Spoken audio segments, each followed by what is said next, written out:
La légende du dragon, le combat de Bruce Lee qui a changé les arts martiaux pour toujours. Imaginez la scène. Une arène bondée, vibrante d'énergie, remplie de champions de karaté, de journalistes et de curieux. L'année est 1967, et peu de gens en Occident ont déjà vu le kung-fu en situation de combat réel.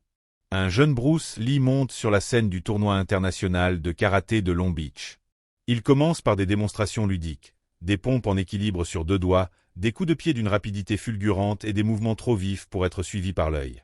Vient ensuite le défi dont on se souviendra pendant des générations. Un combat qui ne dure que quelques secondes, mais qui réécrit l'histoire des arts martiaux. Son combat record contre le champion Victor Moore a changé l'univers du combat à jamais. Des rues de Hong Kong à la curiosité du kung-fu.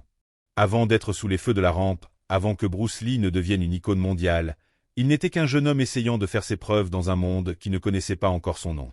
Né à San Francisco en 1940, mais élevé dans les rues animées de Hong Kong, Bruce a grandi dans une culture où les arts martiaux étaient plus qu'un sport.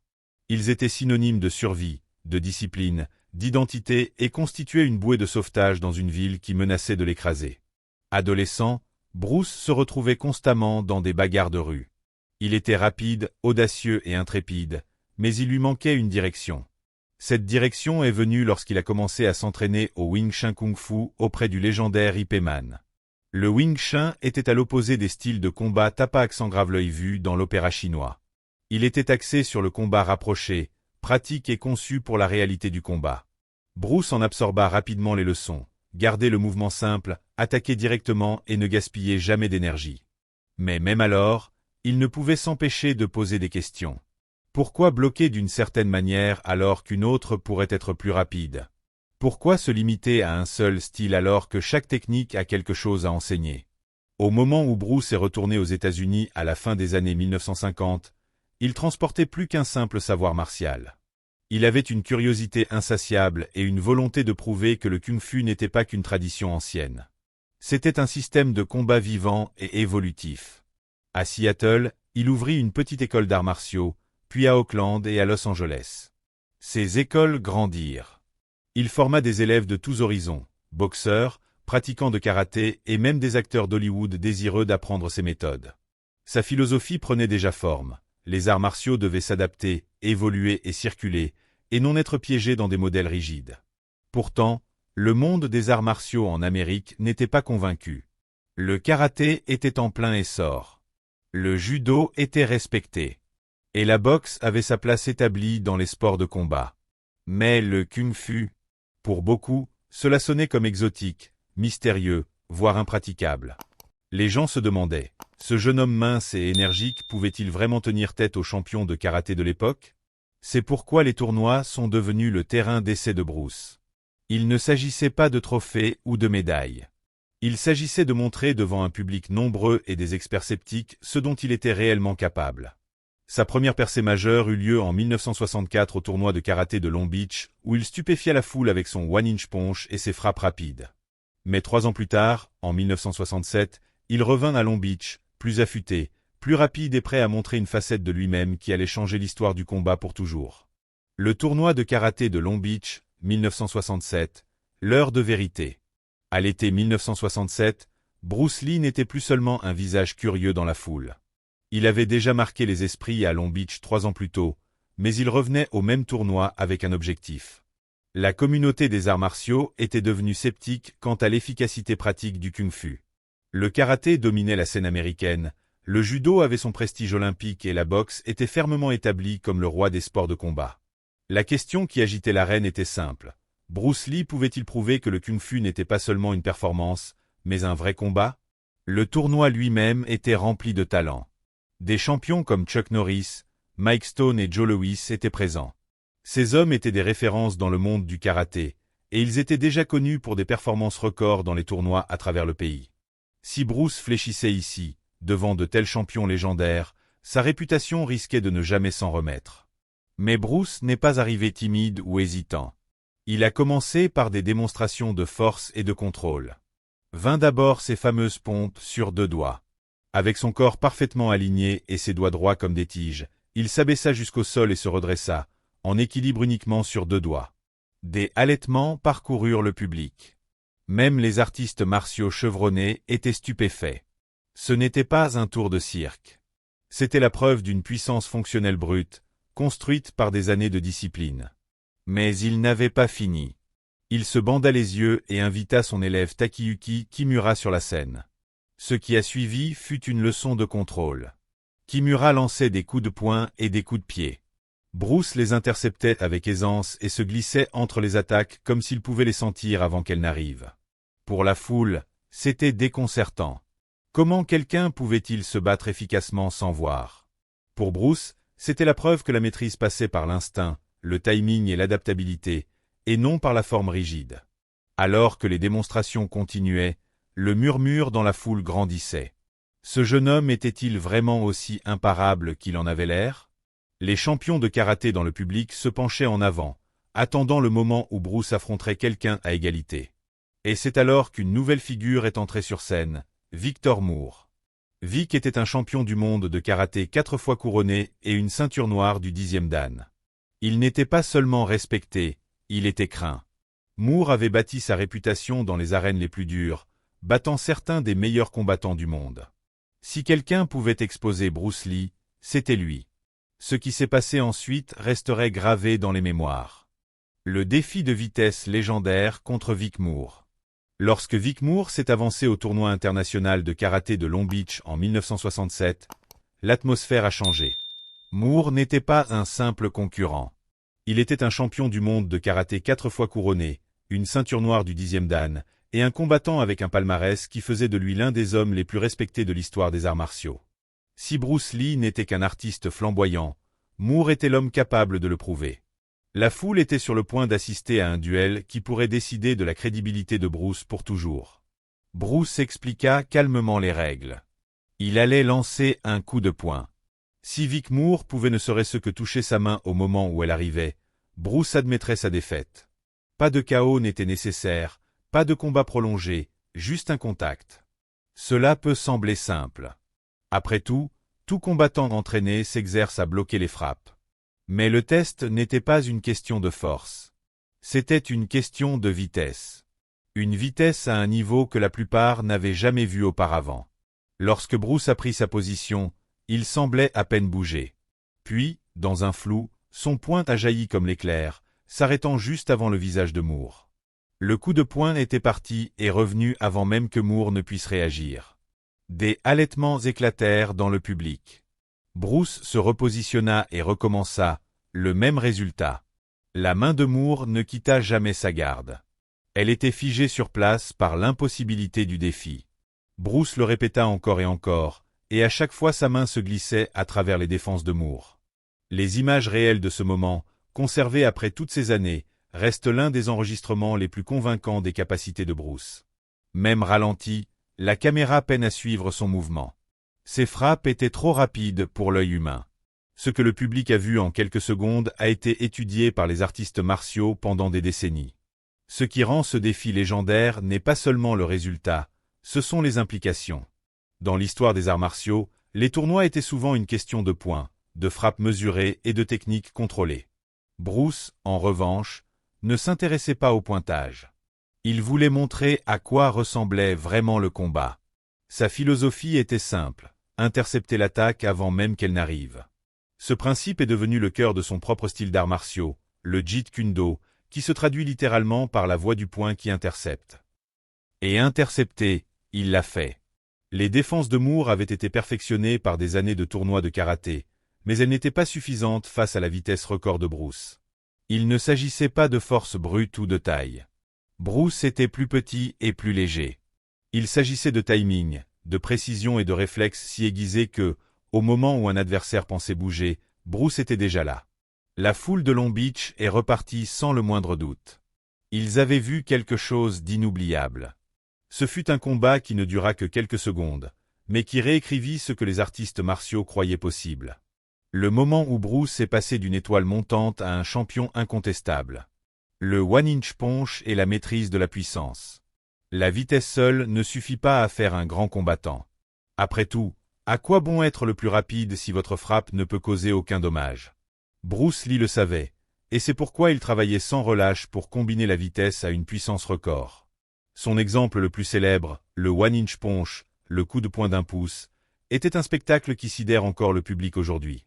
Au tournoi de Long Beach, après avoir stupéfié la foule avec son duel contre Vic Moore, Bruce s'est tourné vers une démonstration qui semblait presque impossible. Il se tenait devant un grand volontaire, plaçait son poing à peine 2 cm de la poitrine de l'homme, et l'avertissait de se préparer. Puis, avec un mouvement court et explosif, Bruce délivra un coup de poing qui projeta l'homme en arrière de plusieurs mètres, le faisant s'écraser sur des spectateurs. La foule devint hystérique. Même lorsque les images sont ralenties, on peut voir que le corps de Bruce bouge à peine. Pourtant, la force est indéniable. Comment a-t-il fait? Ce n'était pas de la magie. C'était de la biomécanique. Bruce avait étudié comment générer une force maximale avec un minimum de mouvement. Il a entraîné sans relâche ses fibres musculaires à contraction rapide et a développé la capacité d'exploser sur commande. Il utilisait ses hanches, ses épaules et ses jambes en parfaite synchronisation, canalisant l'énergie à travers tout son corps dans son poing en une fraction de seconde. Il a même emprunté des concepts à l'escrime, traitant le coup de poing comme une poussée d'épée, nette, directe et imparable. Le one-inch punch n'était pas seulement un spectacle. Il prouvait qu'une force dévastatrice pouvait provenir de l'économie de mouvement. Pas d'énergie gaspillée, pas de grand élan, juste de la pure efficacité. Telle était la philosophie de Bruce, se battre plus intelligemment, pas plus fort. Et tandis que les champions de karaté s'appuyaient sur des katas bien rodés et que les boxeurs s'entraînaient à des combinaisons pour submerger leurs adversaires, Bruce a montré qu'une seule frappe lancée avec un timing parfait pouvait mettre fin à un combat en quelques secondes. La naissance du Jeet Kune Do. La vitesse et la puissance de Bruce Lee étaient impressionnantes. Mais il n'a jamais voulu qu'on se souvienne de lui uniquement pour ses coups de poing ou ses exploits records. Pour lui, le combat n'était que la surface. Ce qui comptait le plus, c'était la philosophie qui se cachait derrière. Il croyait que les arts martiaux devaient évoluer au-delà des styles et des traditions rigides. Cette conviction est devenue la graine du Jeet Kune Do, JKD, un système qui allait changer le combat pour toujours. À l'époque, le karaté, le judo et le kung-fu étaient souvent enseignés avec des règles strictes. Les pratiquants exécutaient des katas, mémorisaient des formes et restaient fidèles à leur style choisi. Bruce respectait la tradition, mais il en voyait aussi les limites. Que se passe-t-il si un mouvement est beau à l'entraînement mais échoue dans un vrai combat? Pourquoi se limiter à une seule école de pensée quand le monde offre d'innombrables techniques? Il était direct à ce sujet. Absorbe ce qui est utile, rejette ce qui ne l'est pas, et ajoute ce qui t'est propre. Le Jeet Kune Do, ou la voie du poing qui intercepte, fut sa réponse. Au lieu d'être lié à un seul style d'arts martiaux, Bruce encourageait les combattants à emprunter, adapter et personnaliser. Du Wing Chun, il a gardé les coups de poing en chaîne et les blocs d'interception. De la boxe, il a pris le jeu de jambes et le rythme. De l'escrime, il a absorbé l'idée des poussées directes. Du judo et de la lutte, il a appris le contrôle et l'effet de levier. Il a assemblé tout cela dans quelque chose de nouveau, une méthode de combat qui valorisait la liberté par-dessus la forme. Mais le JKD n'était pas seulement physique. Il était aussi mental. Bruce disait souvent, « Le plus grand adversaire n'est pas la personne en face de vous. C'est vous. » Le doute, la peur, la colère et la rigidité. Ce sont les véritables ennemis. Son célèbre proverbe de vider la tasse l'expliquait le mieux. Si votre esprit est déjà plein d'idées fixes, vous ne pouvez rien assimiler de nouveau. Pour vraiment grandir, vous devez d'abord vider la tasse. C'est là qu'intervient sa métaphore la plus célèbre. Sois comme l'eau, mon ami. Coule quand tu en as besoin, écrase quand il le faut. Ne résiste pas et ne t'accroche pas à une forme. Adapte-toi à tout ce à quoi tu es confronté, que ce soit au combat ou dans la vie. Cet état d'esprit était révolutionnaire à l'époque. Sparring et démonstration, la philosophie en mouvement. L'une des choses les plus fascinantes de l'héritage de Bruce Lee est le peu de vraies séquences de combat qui existent. La plupart de ce que les gens connaissent provient de films, d'histoires ou de démonstrations.